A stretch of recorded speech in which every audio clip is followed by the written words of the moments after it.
நமது இந்திய நாட்டின் எல்லையில் அவர்களுடைய உயிர்களையே பணயம் வைத்து தன்னை பற்றி கவலைப்படாமல் நாட்டை பற்றி மட்டும் கவலை கொள்ளும் ஆயிரக்கணக்கான வீரர்களில் ஒருவர்தான் கர்தார் சிங். அவர் கிட்டத்தட்ட 40 வருடமாக எந்தவித எதிர்பார்ப்பும் இல்லாமல் நாட்டிற்காக சேவை செய்திருக்கிறார். ஆனால் இந்த 40 வருடங்களில் ஒரு சம்பவத்தை அவரால் நினைத்தாலும் மறக்க முடியாது.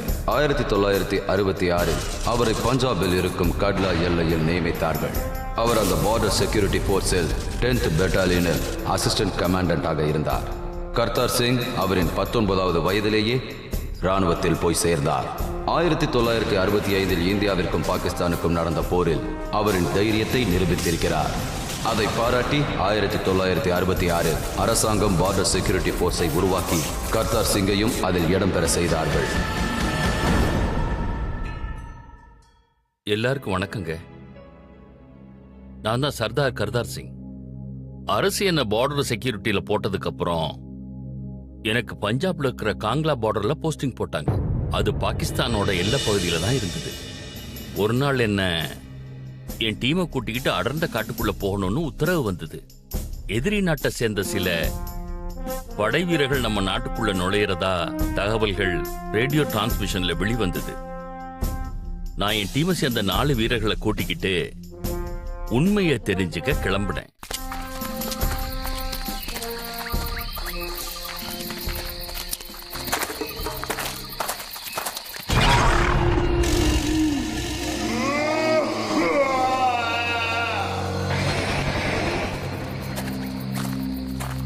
நாம நினைச்சா பாகிஸ்தான் எந்தெந்த எல்லைகளை கைப்பற்றி இருக்காங்களோ அதை எல்லாத்தையும் திரும்பவும் நம்மளால பிடிக்க முடியும். இப்படி செஞ்சா நமக்கு அந்த பாகிஸ்தானுக்கு என்ன வித்தியாசம்? நம்ம இந்திய நாடு அவங்களுக்கு ஒரு பாடம் புகட்டி இருக்கு. அவங்க அந்த பாடத்தை வாழ்க்கை ஃபுல்லா மறக்க மாட்டாங்க. பார்த்துப்பா, வழி தெரியாம எங்காவது போயிட போறோம். இருந்தாலும் நமது பிரதம மந்திரி லால் பகதூர் சாஸ்திரி போரை நிறுத்தணும்னு சொன்னது ரொம்ப நல்ல விஷயம்.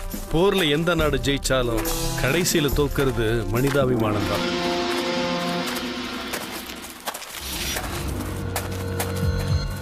சார் பார்த்து போங்க. நமக்கு இது ஒரு புது இலாக்கா. ராத்திரி வேற ஆக போகுது.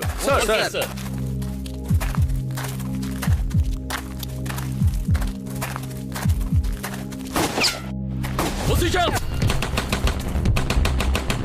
ஃபயர்.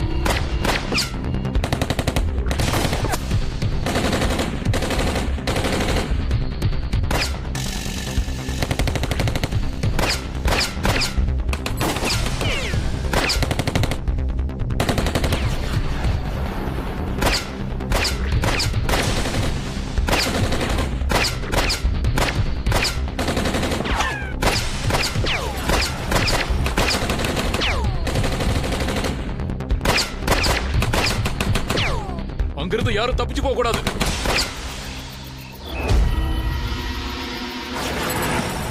சார் இங்க யாருமே இல்ல சார்.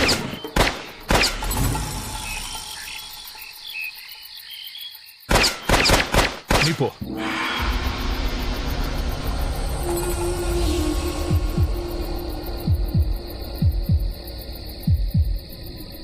பணிந்தர்,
இது நிச்சயமா சாத்தியமே இல்ல.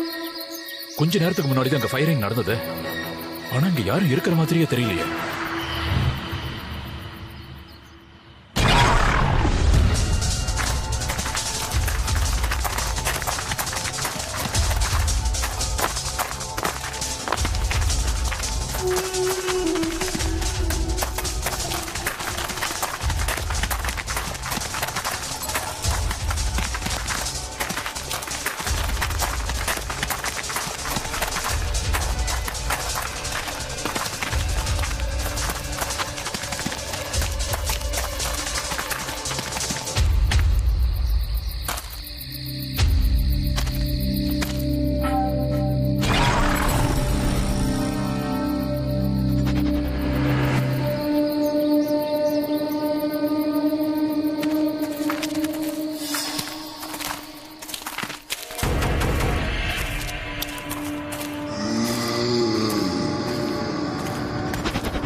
இது என்னோட பிரமையா இருக்கும்னு நினைக்கிறேன்.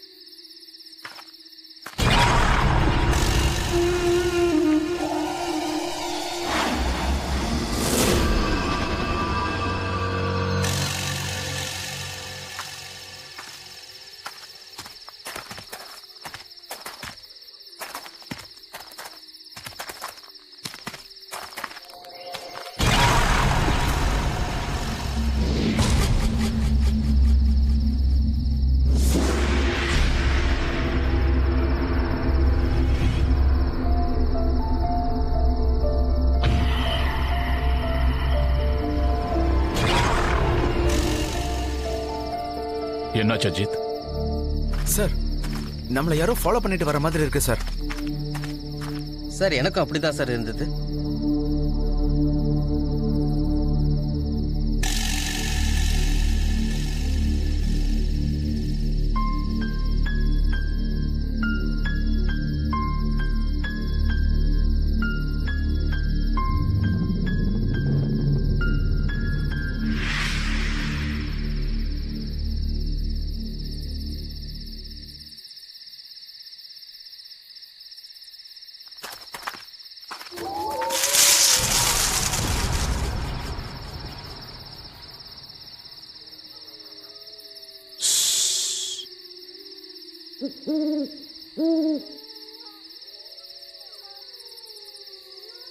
சத்தம் அந்த பக்கத்துல இருந்து தான் வருது.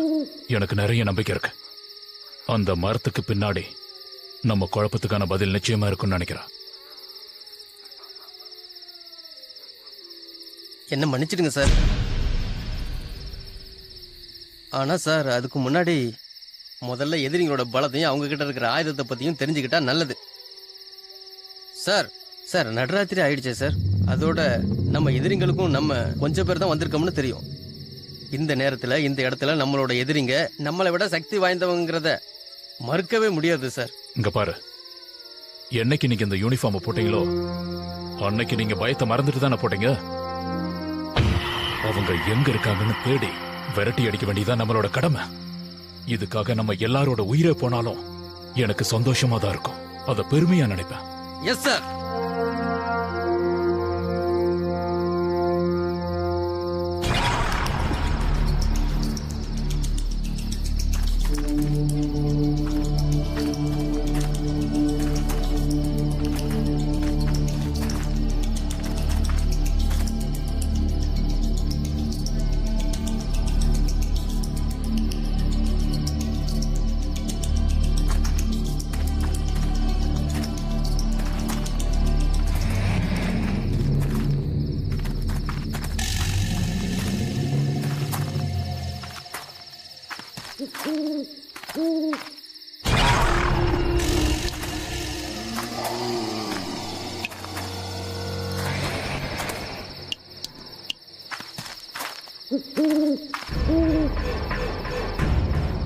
Boys position.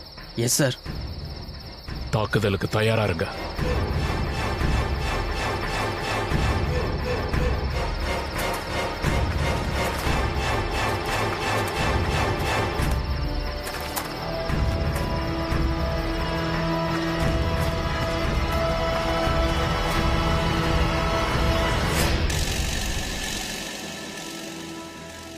ஒண்ணுமே புரியல சார். இப்பதான் யாரோ நடந்து வர சத்தம் கேட்டுச்சு. ஆனா இங்க வந்து பார்த்தா யாரையுமே காணோம். இந்த இடம் ரொம்ப வித்தியாசமா இருக்கு சார். இங்க நடக்கிற எல்லாமே வித்தியாசமா நடக்குது சார். அதெல்லாம் ஒண்ணும் இல்ல. நான் தான் தப்பு பண்ணிட்டேன்னு நினைக்கிறேன். இந்த பக்கத்துல இருந்து தான் சத்தம் வருதுன்னு நான் தான் தப்பா புரிஞ்சிட்டு இருக்கேன். ஆனா சார், நீங்க ஒன்றும் தப்பு பண்ணல. ஆள் நடந்து வர்ற மாதிரி சத்தத்தை நம்ம எல்லாருமே கேட்டோம். இன்னைக்கு ராத்திரி நாம எல்லாரும் இங்கேயே ரெஸ்ட் எடுக்கலாம்னு நினைக்கிறேன். இருந்தாலும் நாம எல்லாரும் ரொம்ப எச்சரிக்கையோட இருக்கணும். ஏன்னா விரோதிங்க எந்த பக்கத்துல இருந்தும் நம்மளை எப்ப வேணாலும் தாக்க முயற்சி பண்ணலாம்.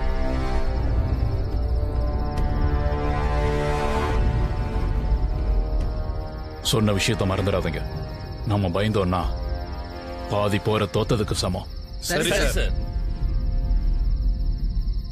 வாங்க.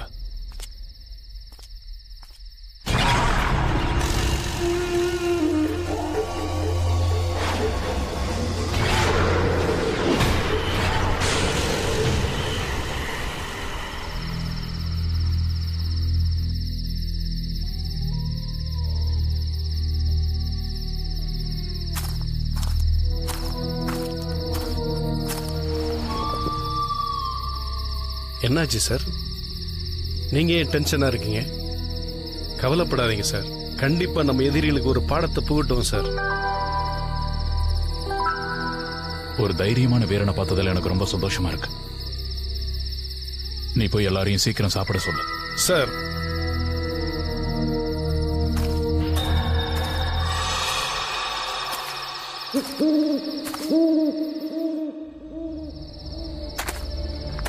என்ன பாய்ஸ்? சார். என்ன சாப்பாடு நல்லா இருக்கா? சாப்பிடு சாப்பிடு. அப்பாடா, என்னது இது? சார், உருளைக்கிழங்கு பொரியல் நானே செஞ்சது சார். நீயே செஞ்சியா? ஆமா சார். அப்ப சாப்பிட்டுதான் ஆகணும். எப்படி இருக்கு சார்? ரொம்ப நல்லா இருக்கு.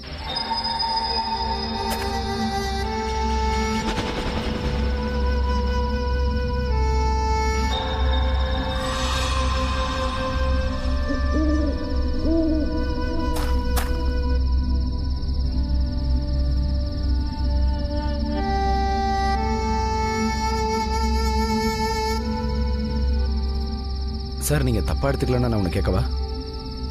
கேளு. நாங்க எல்லாரும் டிஃபன் பாக்ஸ் எடுத்துட்டு வந்திருக்கிறோம். நீங்க எதுவுமே எடுத்துட்டு வரலையே.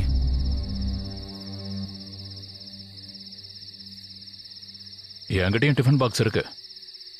ஆனா அந்த டிஃபன் பாக்ஸை நான் விரோதிகளுக்காக எடுத்து வச்சிருக்கேன். அவங்களுக்கு அது கண்டிப்பா தேவைப்படும்.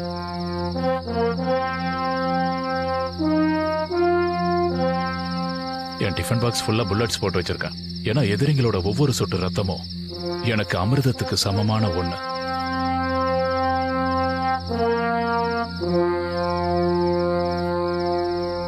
சாப்பிடுங்க.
Set कोई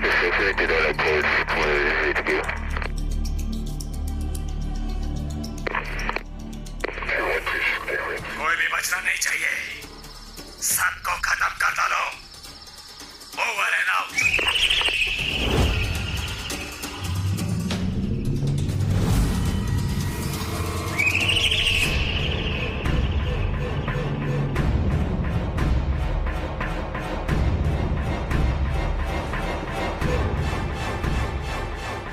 பாய்ஸ், எஸ் சார்.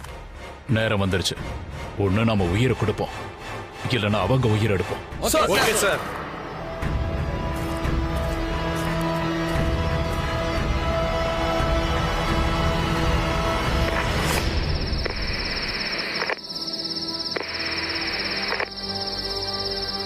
ஒரு முறை மறுபடியும் சிக்னல் வரட்டும், அவ்வளவுதான்.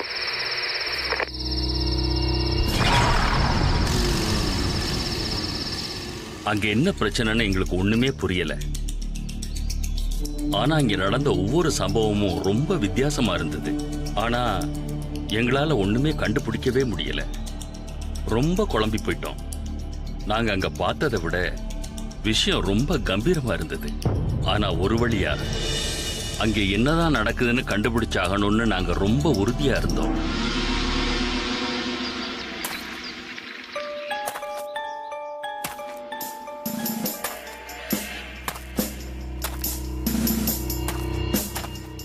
சார்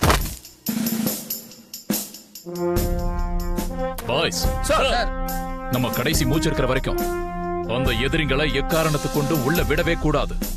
ராத்திரிக்குள்ள அவங்கள முடிச்சே ஆகணும். அப்பதான் எதிரிங்க எல்லாரையும் நாம அழிச்சிட்டோங்கிற அந்த நிம்மதியோட தூங்க முடியும்.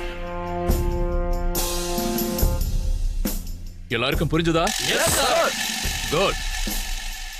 மணிந்தர் வணிந்தர் 2 பேரும் வாங்க. சார், நீங்க அந்த பக்கம் போங்க. அடுத்தது அஜித்தும் மோகனும். சார் சார் நீங்க ஏன் கூட வாங்க. சரியா 1 மணி நேரம் கழிச்சு நாம இங்கேயே சந்திக்கலாம். ஜெய் ஹிந்த்.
ஏன்பா மணிந்தர், என்ன சொல்றதுன்னே தெரியல. எனக்கு என்னமோ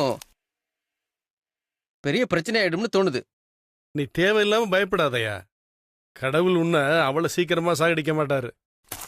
நீ இன்னும் கல்யாணம் பண்ணி அவஸ்தைப்படவே இல்லையே. சரி சரி, ஆனா எனக்கு என்னமோ திடீர்னு என் சண்ணுவை இனிமே பார்க்க முடியாதுன்னு தோணுது. நீ தேவையில்லாம எதுக்குடா அப்படி பேசுற? என் உயிர் இருக்கிற வரைக்கும் உன்னை யாரும் நெருங்க முடியாது.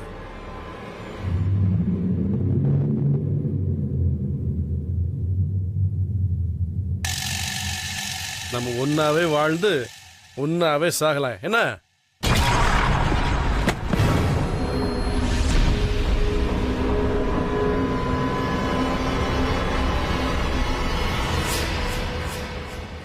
இந்தர் இந்தர் இந்தர் இந்தர்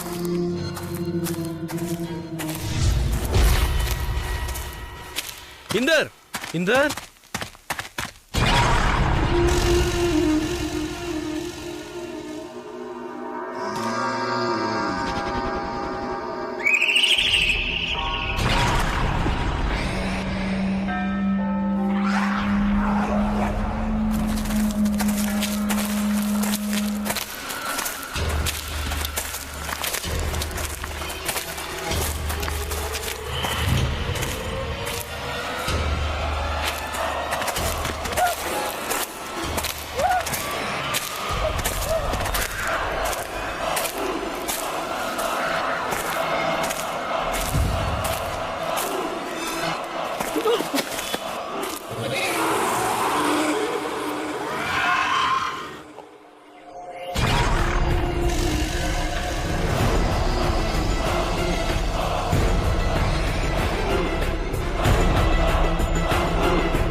சார்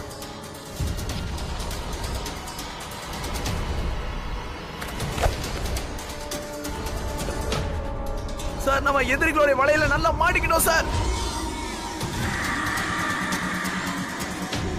எதிரிகளோட வலையில நல்லா மாட்டிக்கிட்டோம் சார்.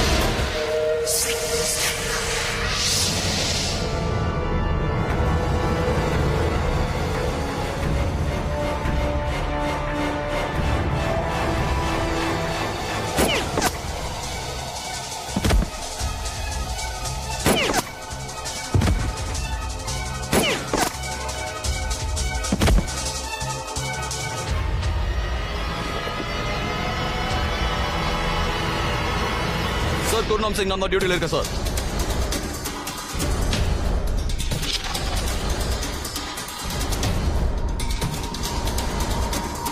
நான் தான் கமாண்டர் கர்தார் சிங். சார் நான் தான் Gurnam Singh, Punjab regiment Indian army.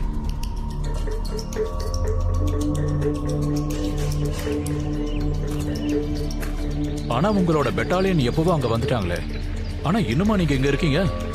Sir எதிரிகள் என்ன 6 மாசமா கைது பண்ணி வச்சிருந்தாங்க. என் கூட இருந்த எல்லா வீரர்களையும் அவங்க கொண்டுட்டாங்க. நான் எப்படியோ உயிர் பழிச்சு அங்க இருந்து வந்துட்டேன்.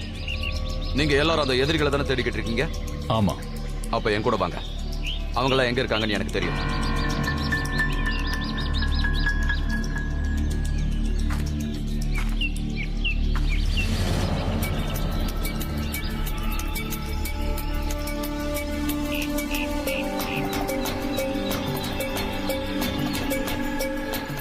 என்ன யோசிக்கிறீங்க? என் மேல நம்பிக்கை இல்லையா? இல்ல அந்த மாதிரியெல்லாம் ஒண்ணும் இல்ல. அதுக்கு முன்னாடி என் கூட வந்த 2 பேரை தேடணும். நேற்று ராத்திரி போன இடத்துக்கே போனா கண்டுபிடிச்சிடலாம். சரி,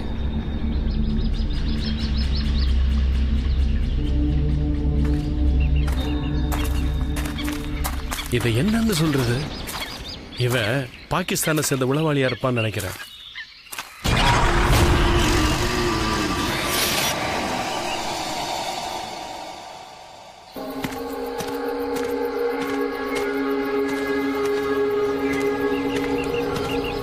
சார், எனக்கு இவன் மேல ரொம்ப சந்தேகமா இருக்கு. எதிரிகள் கைது பண்ணி வச்சிருந்ததாகவும் அங்கிருந்து தப்பிச்சு வந்ததாகவும் சொல்றான். ஆனா சார், இவனுடைய ட்ரெஸ் எப்படி சார் இவ்வளவு புதுசா இருக்கு? நீ யோசிச்சது கரெக்ட் தான். ஆனா நம்ம இப்ப போய் மணிந்தரையும் இந்தரையும் தேடணும். அதுக்கப்புறம் இவனை பார்த்துக்கலாம்.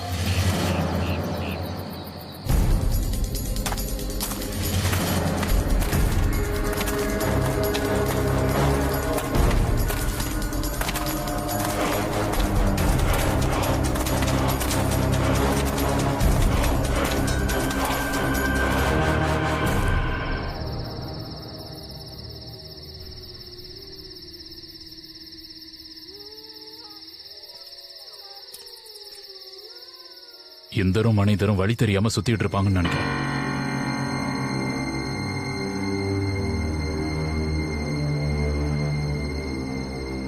நீ பாகிஸ்தான் ஜெயில இருந்து எப்படி தப்பிச்சு வந்த? ஆனா கைதிங்களை அடைச்சு வைக்கிற அவங்களோட ஜெயில் அந்த பக்கம் தானே இருக்கு. நீ இந்த இலாக்காவுக்கு எப்படி வந்த?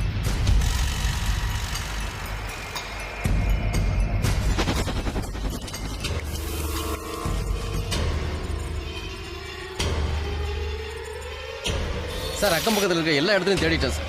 அவங்கள எங்கேயுமே காணல சார். ஆனா திடீர்னு 2 பேர் எப்படி காணாம போனாங்க? இந்த காட்டுல ஒரு முறை தொலைஞ்சிட்டா அவங்கள அப்புறம் கண்டுபிடிக்கிறது ரொம்ப கஷ்டம். இந்த கர்த்தார் சிங் உடம்புல பாரத மாதா ரத்தம் ஓடுறது உண்மைன்னா அவங்கள நான் கண்டுபிடிக்காம விட மாட்டேன். எப்பாடுபட்டாவது அவங்கள நான் கண்டுபிடிச்ச தீர்வேன்.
அஜித் சார்,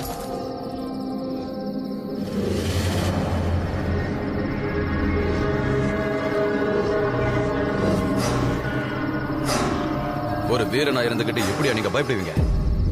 இந்த மாதிரி நீங்க இன்னும் நிறைய பாப்பீங்க. இந்த இலக்கால தான் 1965 போர் நடந்தது. 2 நாட்டையை சேர்ந்த நிறைய வீரர்கள் உயிரை இழந்திருக்காங்க. அந்த பெண்கள் எல்லாத்தையும் இங்க தான் புதைச்சாங்க.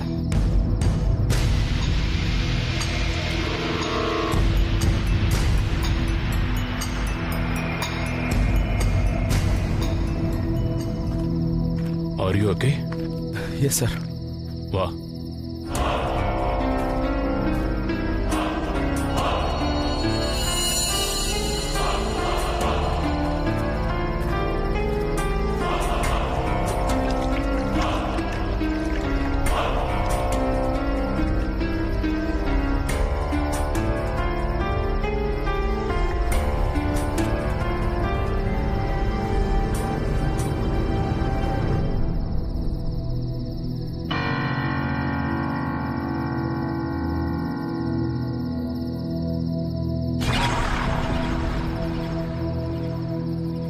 நீங்க எப்ப வந்த? நீங்க பார்க்காதப்பதான். உங்களை பார்த்ததும் பழைய கதை ஞாபகத்துக்கு வருது. ஒரு திறமையான சிப்பாய் எதிரிகளோட சேனையை பின்தொடர்ந்துகிட்டே உங்களை மாதிரியே இந்த காட்டுல தொலைஞ்சு போயிட்டான்.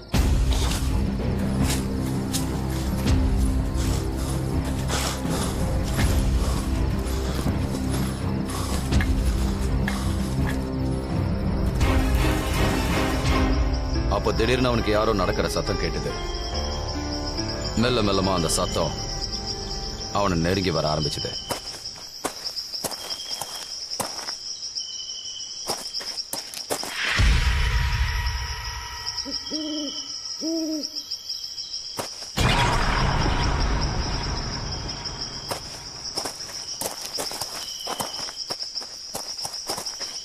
இந்த சத்தம் எங்க இருந்து வருது?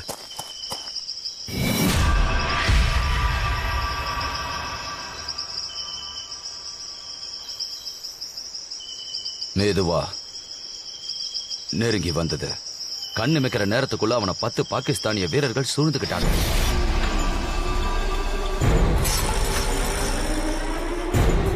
அவங்க நம்ம நாட்டுக்குள்ள நுழைஞ்சு எல்லையை கைப்பற்றணும்னு நினைச்சாங்க.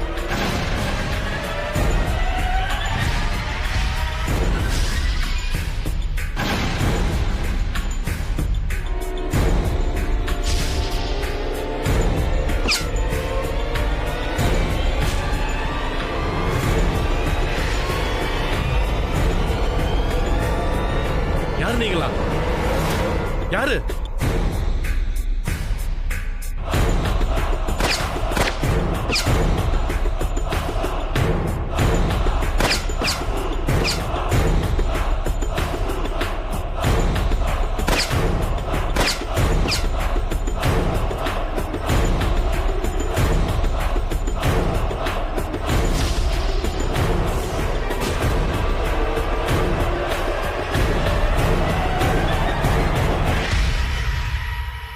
அப்புறம் என்னாச்சு?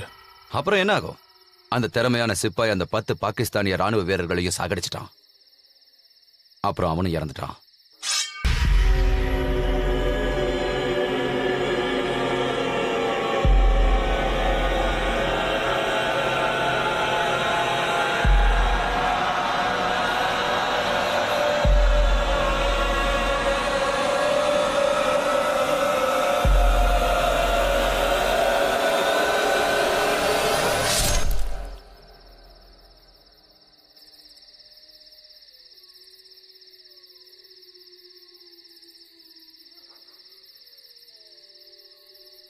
அப்படின்னா இதெல்லாம் உனக்கு எப்படி தெரியும்?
ராத்திரி எல்லாம் கண் முழிச்சிட்டு இருந்தியா?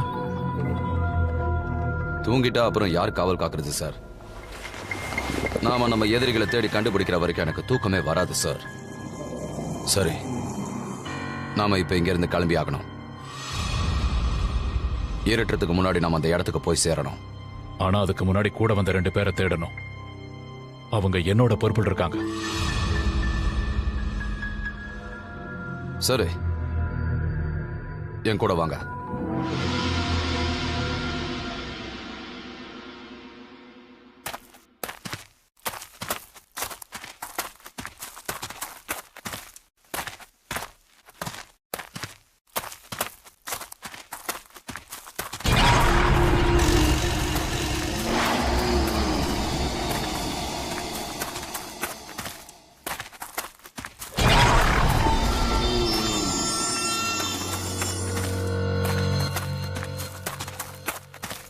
நெல்லு.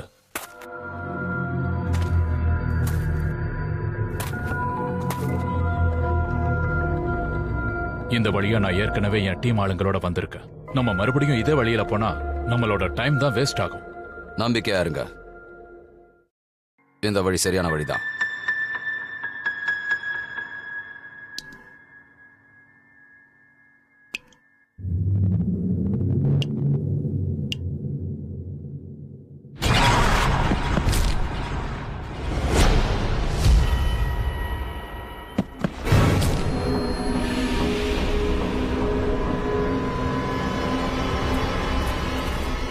இந்தர், இந்தர்,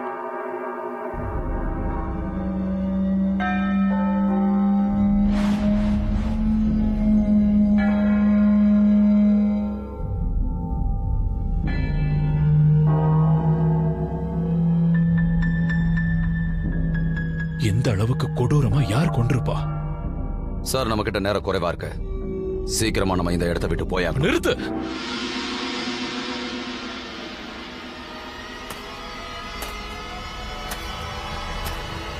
நீ ஒரு சிப்பாயின்னு ஒத்துக்கிறான். இருந்தாலும் அவங்களுக்கு மனசுன்னு ஒண்ணு இருக்கு. இவனோட ஈம சடங்கு செய்யாம நான் எங்கிருந்து கிளம்பிடுவேன்னு நீ எப்படி நினைச்ச?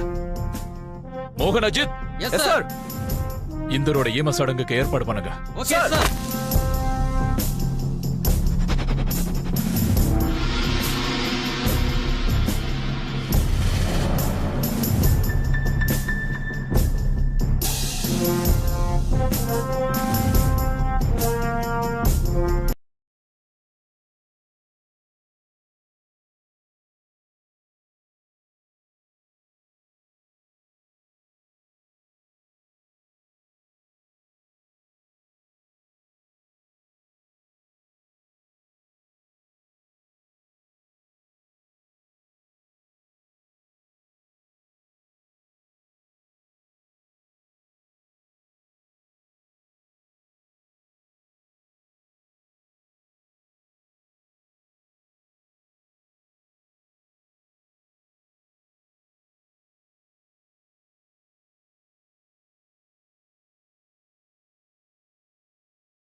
எப்படியாவது நம்ம மனிதரை கண்டுபிடிச்சு ஆகணும்.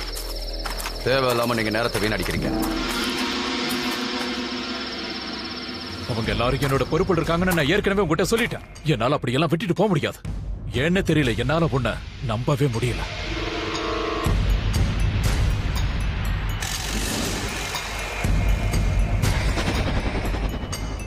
சார், நம்ம எங்கிருந்து போனோமோ அங்கே வந்த மாதிரி இருக்கு சார்.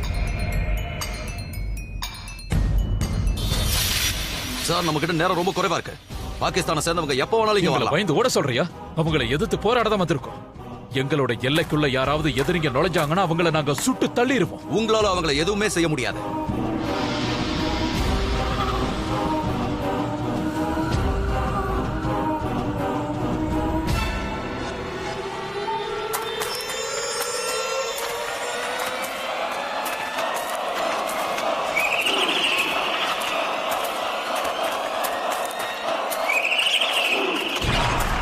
அந்த இந்திய சிப்பாய்க்கு நடந்த மாதிரி உங்களுக்கு நடக்கக்கூடாது. அந்த சிப்பாய்க்கு நடந்த மாதிரி உங்களுக்கு நடக்கக்கூடாதுன்னா இங்கிருந்து போங்க. இதையெல்லாம் சொல்றதுக்கு நீ யாரு? நாங்க ஏன் போராடக்கூடாது? அவங்க அப்படி என்ன ஆயுதத்தை வச்சிருக்காங்க? அதெல்லாம் இருக்கட்டும். அதெல்லாம் உனக்கு எப்படி தெரியும்? நீ ஒண்ணும் எதிரிகளோட உளவாளி இல்லையே. எங்களை திசை திருப்ப முயற்சி பண்றியா என்ன?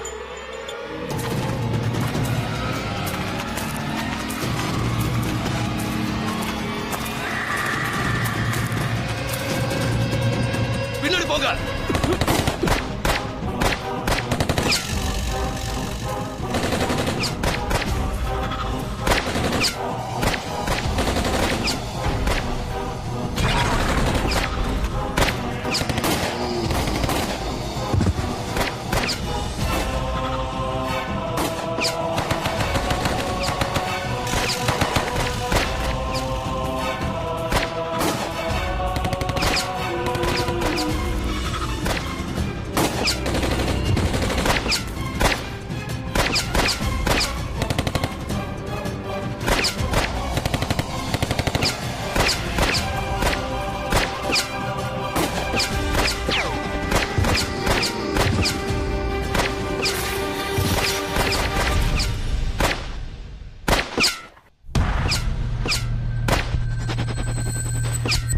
நான் உங்களுக்கு ஒரு சிப்பாயோட கதையை சொன்னல, அந்த சிப்பாய் நான் தான்.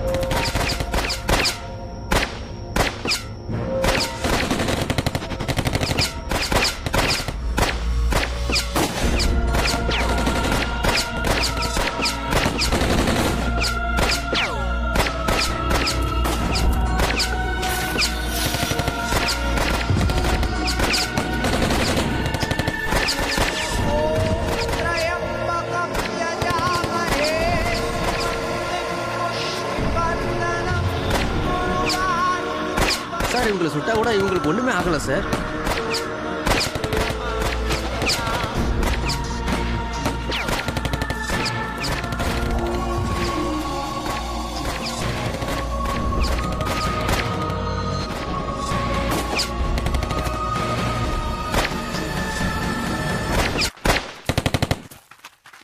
நீங்க சாகடிச்ச அந்த 10 பாகிஸ்தானி இவங்க தானா?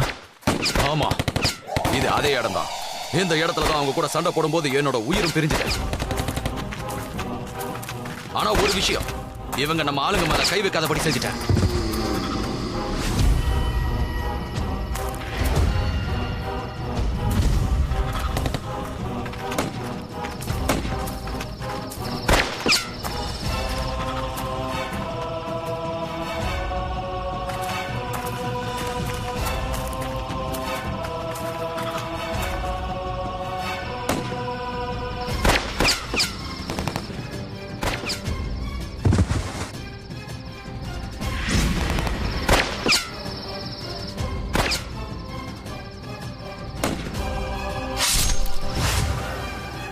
இன்னைக்கும் என் உடம்பு இங்க எங்கேயாவது தான் கிடைக்கும்.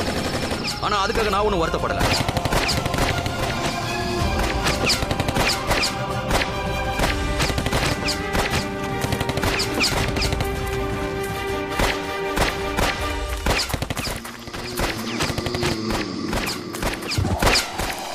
சரி, இப்ப நாங்க என்ன செய்யறது?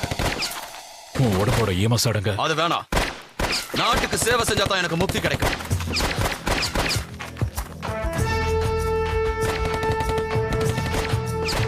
இதை தவிர எனக்கு வேற எதுவும் வேண்டாம்.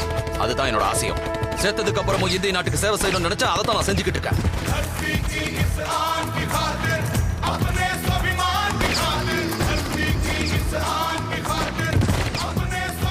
சீக்கிரம் உங்க ஆளுங்களை கூட்டிட்டு உங்க இடத்துக்கு போயிடுங்க. நிச்சயமா உங்களால இவங்களை எதிர்த்து போராட முடியாது. இவங்க எல்லாரையும் என்னால மட்டும்தான் தடுக்க முடியும். இவங்களால நம்ம நாட்டுக்குள்ள நுழையவே முடியாது. இன்னொரு உயிர் போறதுக்கு முன்னாடி இங்க இருந்து போயிடுங்க. போங்கன்னு சொல்லல.